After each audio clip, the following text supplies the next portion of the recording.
we're back. The gods have once again returned to our TV screen, and just in time. Is this the bit that we used to start this podcast? I do not remember, because it has been very long, but I pray that it is the right one, and I pray that my name is Alex. Ah, yes, the lords look down and say, sure, this is the good bit, and the good bit is the good news. Good day. I'm Justin. I'm Pete. And once again, American Godcast is officially back. We're going to be talking about the first episode, A Winter's Tale of Season 3. This is a big deal because this show has been away for a very, very long time at this point. There's been a lot of behind-the-scenes drama that we're not necessarily going to get into. Maybe we will. I'll see what happens.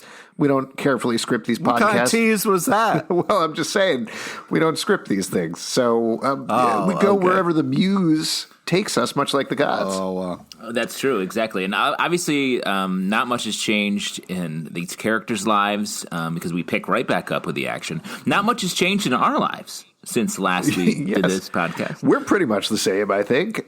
So here, I do want to mention a couple of things before we get into it. And just a reminder, we're not going to recap the whole episode or anything. We're going to be talking about some of our favorite moments, the big bits, things that we thought were interesting. So go and watch it first, then come back here, then listen to the episode. But I do want to say something without calling anybody out in particular. Pete, I'm going to call you out. Wow. We honestly, I think we kind of went back and forth about whether we should come back and do season 3 of this podcast. We talked about it a little bit. Wow, you really are calling me out. Hold on. Because don't get this whole thing of like, I don't want to call people out and then exactly call me out. I mean, that's some bullshit. Well, Pete, you're like, no, we have too much stuff. You're right. We have too much stuff going on. We're doing too many podcasts. We have too many things. You guys have families, like kids and stuff. Listen, man, I don't want to see my family. But frankly, you said we have a lot of podcasts going on. How can we balance all this stuff? And you're like, besides, the car is dead. I was like, Pete, I don't know how to tell you this, but in the premiere, not only is the car back, but the car is a major plot point. You're like, you son of a bitch, I'm in. Yeah, that's Got exactly him. right. To see a car randomly in one scene is enough to lure Pete LePage back to the game, and I love it. But let me say, there were several cars, and 2 of them were the same car. So there you go. The car's in the opening credits. Am I right? So, Pete? Yeah, multiple cars. But let me say, in the discussion of whether to come back, because I think it's sort of applies to this show in general. This is a show that I think has been a bit fraught. And it's a little bit all over the place. The cast is constantly changing. The creative team's constantly changing. But I will say, in watching this episode and getting into this new season, there is something about this show that is really unique. And despite all the changes, the creative changes, it does feel specific and different from a lot of other television shows. Yeah, I mean, I haven't been this kind of twisted up about it since they changed to Aunt Viv's, and you had to sit there and be like, am I going to come back? Am I going to... You're talking, of course, about The Fresh Prince of Bel-Air. Right. And so when you were how old when you watched that? Like 10? You're like, I don't know if I'm going to come back for the next season of Fresh Prince as a 10-year-old. That was before television really had seasons, technically. I think you're wrong on how old you think I am and, when the show came out. But, it couldn't be that far off. I'm definitely, if we're talking broad strokes about this episode, I'm definitely of 2 minds of it. I agree with you, Justin, that particularly visually, those scenes of like Shadow working in the metal shop and the foundry, gorgeous, absolutely gorgeous. Yes. And there's so much beautiful imagery throughout the entire episode that I was like, oh yeah, this... Even with a new creative team, even with a lot of shakeups, this show doesn't look like anything else on TV. That said, my one big qualm here, there was a couple of things that I was very iffy about, some conversations that I didn't love. I don't think the new gods are as strong overall in this season as they were in previous seasons, though obviously there's a lot of reboots and rejiggering going on there. And the biggest thing for me...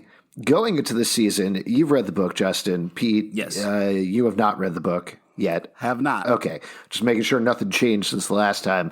But the Lakeview sequence, which is the second part of the book, is the best part of the book, like hands down. Yeah. So I was super excited to that, and maybe that led to this feeling a little bit. But there was certainly that, the Simpsons episode where they introduced Poochie, and Milhouse is like, "When are they going to get to the fireworks factory?" This entire episode, I felt like that with Lakeview, where I was like, "Oh my God, just go to Lakeview. We know you're going to go there. Just go there." And once he gets there, the episode picked up immeasurably. I love that, even if that was only like the last 8 minutes of the episode, which is crazy. Yeah. Well, another factor that I think you're referencing. There's nothing like breaking the episodes into sections and rating them. No. Just To be on fair, that one the episode section was about alone. an hour long. 52 minutes of it were a piece of shit, and 8 minutes were good, if that's what the pieces you want. Okay. Yeah, and I just wanted to say, before the end of this, we'll each list our favorite 8-minute segments. I like the 3-minute long recap at the beginning as well.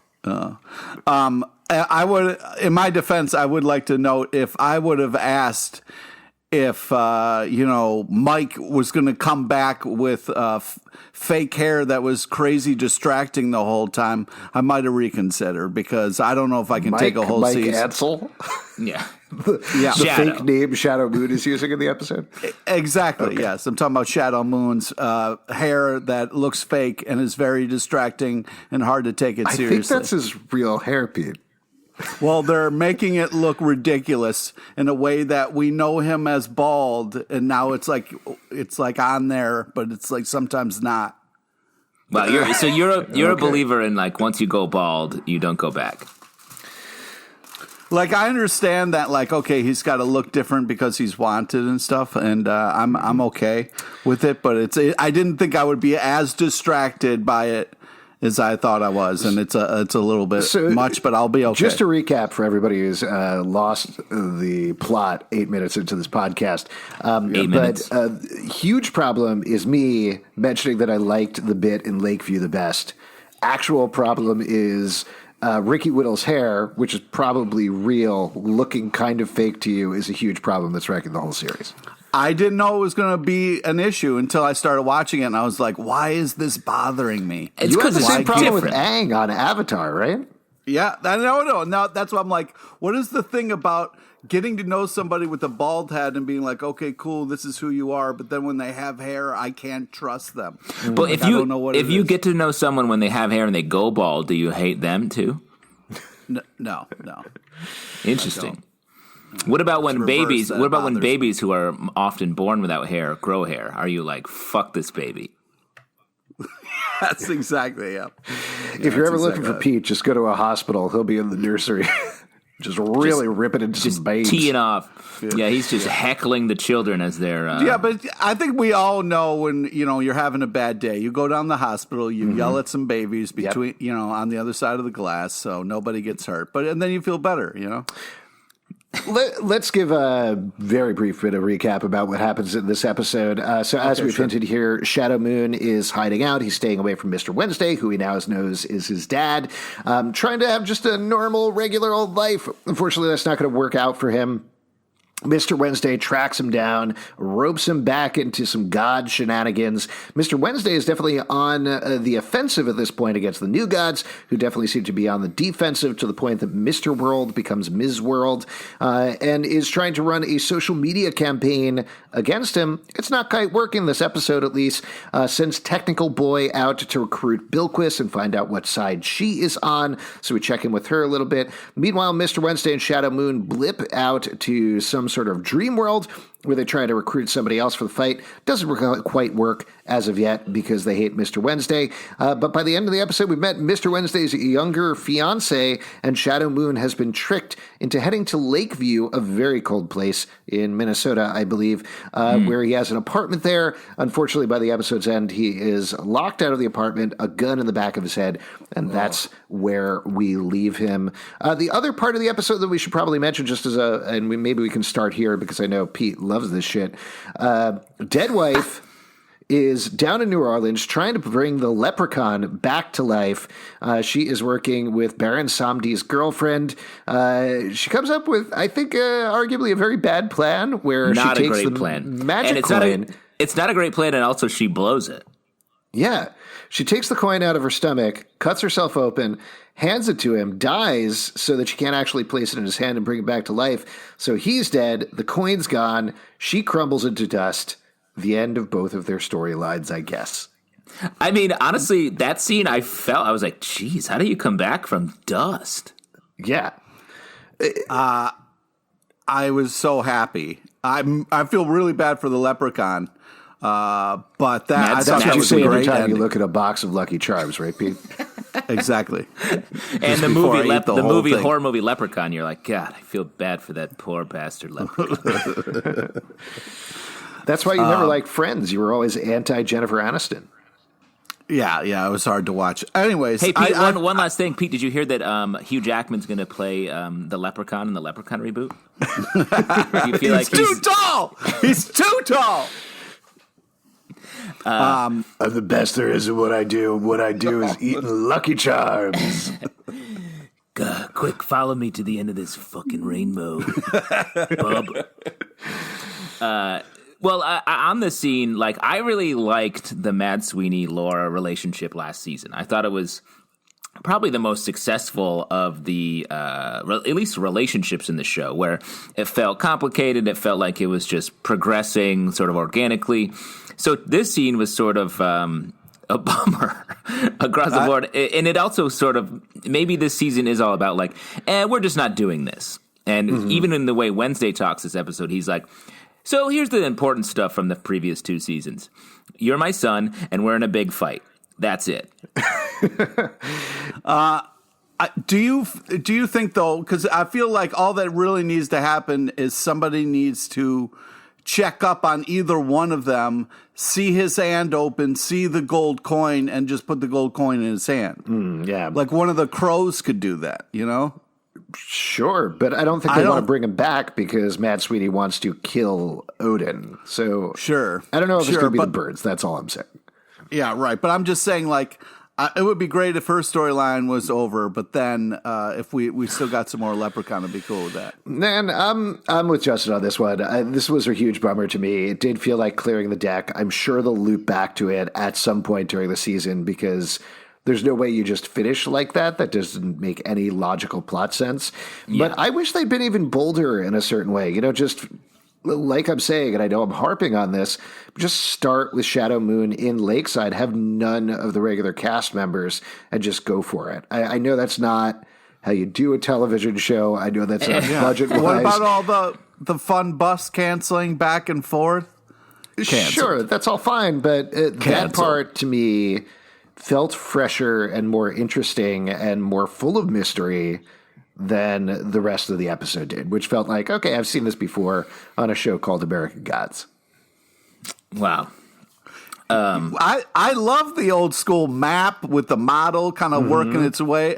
That was glorious. That was a lot of fun. I love a good travel montage, throw on an old school song, have some fun with it. Well, and I think I really love the map sequence as well. And I think to what you said earlier, the just the art direction and the direction in general is amazing on this show. The color palette they use is better than most TV shows. So kudos to that side of the team. And I think just getting the writing a little bit sharper, and maybe like you said, they're clearing the deck so now that they can move forward into the Lakeview stuff that you've been waiting for, Alex. Love it. Give me some cold drums. That's all I'm asking for. Can I ask you, New York guys, something? I mean, you guys, before... my God. You've been living in Philly for what, like 3-6 months, something like that? Yeah, 2 seconds. My point is, like, before the pandemic, you guys have seen Broadway shows, right? I assume both of you have? Yeah. What are you doing? When was the last time you saw, like, a really good, like, vampire hardcore ballet show? You know what I mean? Like, really just quality of that kind, because I thought it was a breathtaking way to start, and I was very moved by it. To be fair, most ballet shows I've seen end with someone sucking blood out of someone else, or a fist fight. Ballet's gotten super hardcore. They got to keep the audiences somehow. Yeah, it's the mosh pit at the New York Ballet is sick right now. See, that's why I'm asking you guys. You know the answers. I used to go every week pre-pandemic. It was fun. I like that first scene. Me too.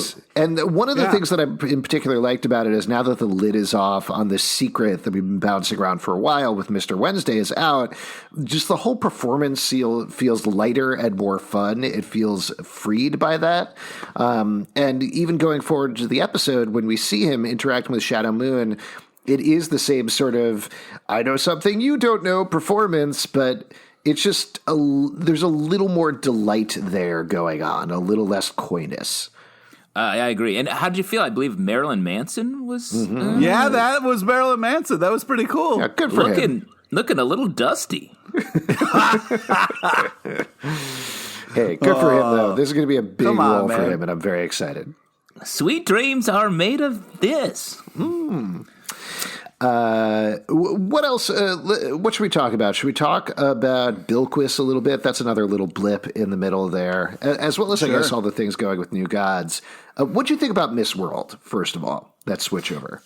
I mean, it's funny. Like watching it happen, I was like, "Oh, is that?" And I was like, "Okay, I see. They lost another actor."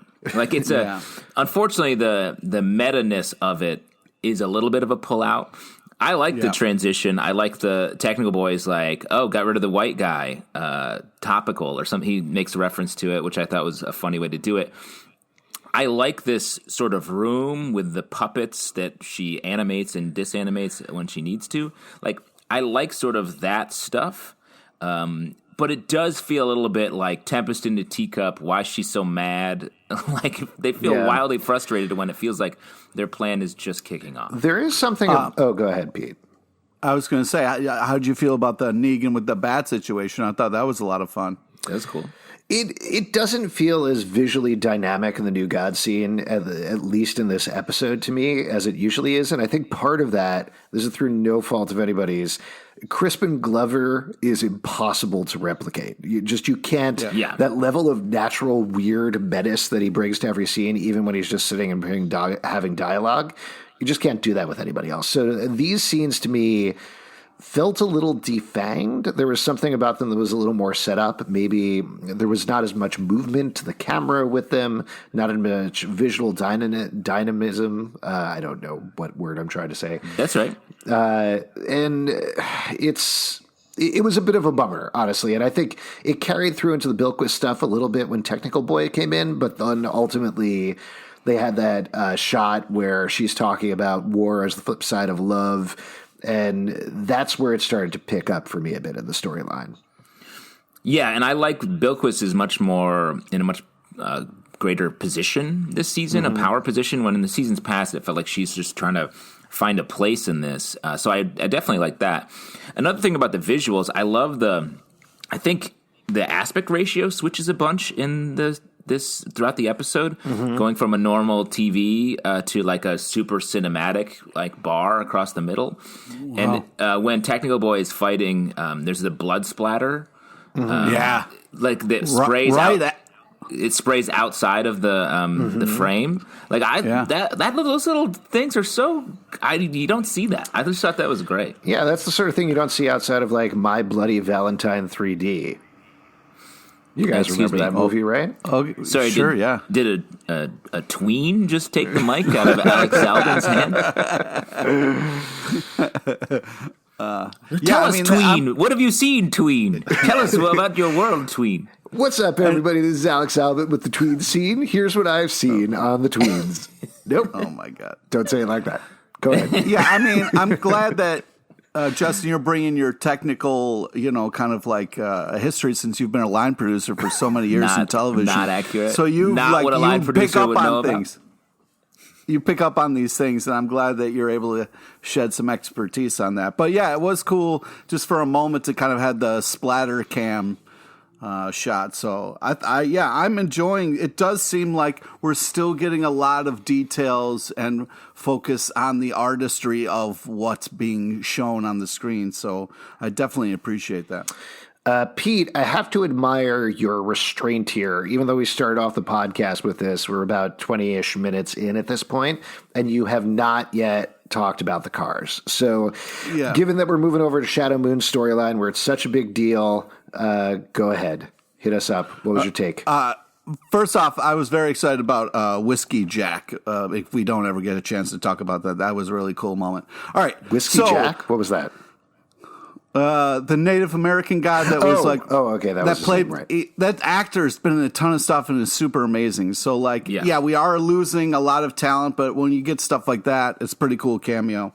I was disappointed because when we left the ride, it was this sweet black Lincoln or Cadillac or something that was like really just so VW slick. Bug, Volvo, I don't even know. No, but like I got somebody in Slack told me what it actually was. But I think that like going from that to an RV was heartbroken, but then into the VW bus was a little bit more fun. So I feel like we're slowly going to be transitioning into cooler cars. But seeing that RV on two wheels, that was pretty badass. That was some fun shit right there. Now, do you feel like Black Betty, the car's name, is a full-on as a transformer? Well, it's kind of does transform into whatever the kind of like mission it requires. Just like a transformer. Now, do you feel like have you ever seen the movie Transformers? Yes, I have. Do you love that? I love the Transformers movie that was animated that had Unicron in it. But the more recent ones, did you get them down in Philadelphia, or was that like more of a New York thing? We get movies here. Thank you. I appreciate that. I mean, Bumblebee I wasn't that mad at Bumblebee, but there were a bunch of them that I was real mad at. The Decepticon balls one, that wasn't fun. Age of Extinction. Would you mind taking the hayseed out of your mouth so you can talk to us city folk about real stuff? Oh, wait. Well, the second one was sorry, Pete. Was the second one Revenge of the Fallen, and then the third one was Age of Extinction because that introduced the Dinobots? Is that right, Pete? Yeah, sure. Okay, great. Good. Thank you. Shucks, you city folk sure do talk fast. Let's talk. So I want to talk about the Lakeside stuff. Yes, Lakeside buses. If we're stay on vehicles, we'll transition from cars to buses. Right. I do think, like you're talking about, Alex. You're talking about how the Lakeside is the second half of the book. It's where sort of the story goes, and I liked the way that I know it was Wednesday's hand doing it, but also had this sort of meta thing of feeling like the story has to move forward, so Shadow has to go to Lakeside and has to get on the bus. And I liked the way it felt, that inevitability of the text, and it's sort of, to me, maybe signifies what this season is about. It's like, no, we're telling the story now. We have to get to the second half of the book, and we have to complete this tale, because it's a miracle we did this many seasons. I don't know how much more there's going to be. So I felt that vibe. I actually liked that. Well, I do think Ricky Whittle played it very well. His expression when he realized the only bus available was going to Lakeside was great. Yeah. I enjoyed that a lot. It was great because we all saw it coming. We knew there's going to be one bus. Yeah. And I like this setup here. It feels, this is what I wanted, honestly, from the beginning of the episode in Lakeside. This is what we get at the end, is the setup of it feels like we're introducing a new cast of characters. We're introducing a new setting. Bus pulls up. There's these young girls. Tell him you think he's cute. Clearly, we're going to pick up with them at some point later. He goes into this place that's very clearly Hinzelman's, it says on the top, so we know that's going to be a setting. This nice lady who gives him coffee. She's got the video rack, which I just thought was a fun little bit. Very fun. Played by Julia Sweeney. Oh, yeah, right. SNL. From SNL. Now, do you think she got the job because of her cousin Mad Sweeney? Like a little bit of nepotism. A little nepotism there? Yeah, probably. Yeah. Because that's fucked up. And meeting the cop, too, who seems like he might be a friend. I mean, depending on what you know about the book, might be a friend, might be an antagonist, might be a little bit of both. I think maybe it was a rider in somebody's contract that, like, they need a Sweeney. If they're going to do a show, somebody's got to be a Sweeney. There must always be a Sweeney on American Gods. And that's a good cliffhanger, too, to have a gun in his neck. We don't know who it's from. I like the place that left off. That definitely is intriguing enough to call me back for the next episode. Any other points you want to talk about in here? Obviously, we brushed over a lot of the Shadow Moon, Mr. Wednesday stuff. Did you have any, what were they eating at that diner? They were eating like something out of little bowls, and I was like, what is that? Did you order oatmeal or like a fruit cup or something? Because gross either way. I mean, ordering a fruit cup at a diner. I mean, they're just trying to throw that stuff away. Yeah. Diners throw a fruit cup. Fruit cup is morning coleslaw. I did like the kind of like back and forth there where it was, he was like, "Hey, I'll let you do 20 questions, whatever you want," but he still wasn't getting like answers. Like he was still dancing around questions. So I liked that back and forth. That was fun at the diner. He should have straight up asked him, "What are you eating? What is in that bowl?" Because I'll that was a never big tell. question on everybody's minds. Let us know. I like the Wednesday Shadow relationship, but just the way that Wednesday's playing. The first 2 seasons is all about being so coy, and there's a little bit of that left. But this season especially, it also feels like he's just having fun. There are enough secrets out there now that he's like, well, I'm going to fuck around. I have you sort of trapped here. Like he sends that old lady who has this shocking amount of old lady strength, which is a real thing. That's a real thing in the real world. Yeah. Old ladies are secretly very strong. They can The open older they jars of get, anything. The older ladies get, the more they boil down to just pure adrenaline. Yeah. Exactly. Crazy. They're just bags of adrenaline walking around the world. It's nuts. Yeah. So that was fun, and the recklessness, and I do think from a plot standpoint, the scene at the beginning where he's getting all of this, he's getting juiced up at the Marilyn Manson show, like he is getting more powerful through little things like that because he's readying himself for this war that's coming. So I like the way Wednesday's been positioned. And then it comes to bear as well in the RV scene when they're pulling up on the agents and he's able to call on these runes to transport them to another place.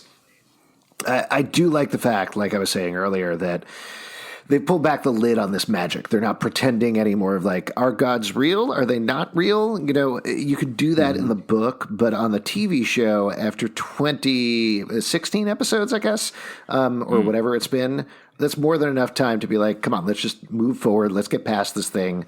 Let's figure out what we're doing next. And I think Lakeside is what's next.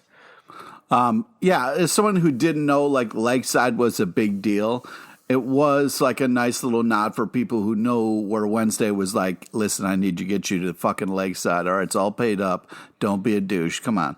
But I did really like the use of the on the road again. We got it a couple times in this ep. It's just fun. I mean, I don't know about you guys, but anytime I'm going on a road trip, that's the first song you got to put on. I put Moving Right Along from the Muppet movie. That works. Yeah. Nice. I play Highway to the Danger Zone. Oh, wow. That's hot. You're starting that with the I've never, that's the only song I ever play when I'm in a car. Yeah. Like, there's no mix. It's just Bold. that. Well, you have that bumper sticker that says "My other car is a fighter jet," right? Yeah, and I'm always chasing down those MiGs because those are some bad airplanes. You know what I'm talking And you had about? a friend Goose who died, I think. Yeah, I can't believe you brought that up. yeah, Actually, why but would my you friend bring Goose Goose, too casual. I'm really sorry. my friend Goose was a goose, unlike that bullshit Goose character in Top Gun, which is a movie. Yeah. Wait, and it was 2 O's in Goose, right?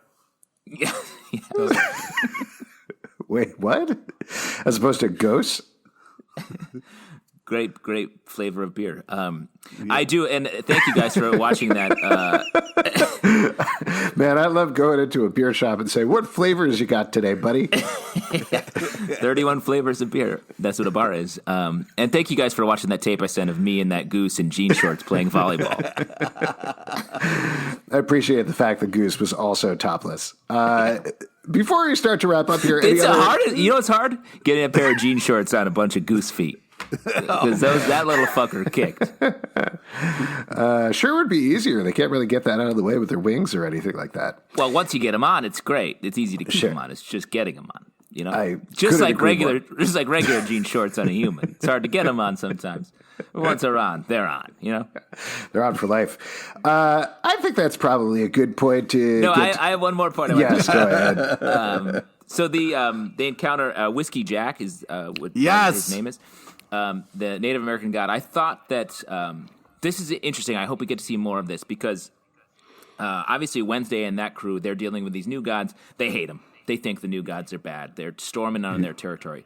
But to Whiskey Jack, to the Native American gods, Wednesday and all his crew are the new gods because they showed up here with all the immigrants. Yeah. So I like that sort of generational shift. I hope that's a theme that we get to see in this season. I liked the difference between the way he interacted with Wednesday and how he was cool with Moonshadow. I agree with you, Justin. I think bringing him back and bringing in more of the Native American gods would be a really smart move because, frankly, though I liked how the scene was shot and I liked the acting and everything, it felt like they were going to visit a Native American god who was mystical Native American shaman, and they're like, well, see you later. Which it felt not a little great. truncated. Like, it's not a good look, I think, for the show. But if they can develop that theme, I will be super into it. I also appreciate the insult, go piss up a rope. Yes. Yeah, that was nice. Not easy. No. Not easy. I think that's the point. Before we wrap up here, which god is worthy of our worship this episode? Pete, who are you worshiping? Who you worshiping? Well, I'll tell you what, you couldn't have had this episode with Black Betty, and that's the only reason I'm here, so I'm hoping for much, much more. Otherwise, fuck all this shit, I'm out. Wow. Justin, what about you? Who are you worshiping this episode? Great question. We should do a separate category of which car are we filling with gas or something. Ooh, I like that. That way, that'll keep Pete going. Now it's time for a little section we like to call Fill Her Up. Over to Pete. I'm going to have to go with the VW bus on that one. Nice. I mean, a lot of gods in this episode to talk up. I really liked, we didn't get to see a lot of Bilquis, but I really liked the way that she's set up. She's set up as much more of a power player and sort of someone to be feared, which is, I think, much better than we've seen in earlier seasons. I'm going to give it up for Shadow Moon this episode. I just think him being happy, seeing Ricky Whittle smile, him be a little ahead of the game. You know, he's not totally ahead of it, but occasionally is kind of nice and fun. And I'm excited to see what happens to him this season. It just feels like he has a new lease on life and he has a new lease on his performance behind the scenes. So whatever went on, if it took Ricky Whittle to this place, I'm excited to follow that as we continue with the episodes. And I hope you continue to follow along with our podcast episodes, at least until Pete gets pissed off there's no cars and pieces out of here. If you'd like to support this podcast, patreon.com/Comic Book Club. Also, we do a live show every Tuesday night at 7 p.m. to Crowdcast on YouTube. Come hang out. We'd love to chat with you about American Gods. Also, you can follow us socially at A Godcast on Twitter. Also, iTunes, Android, Spotify, Stitcher, or the app of your choice to subscribe and listen to the show.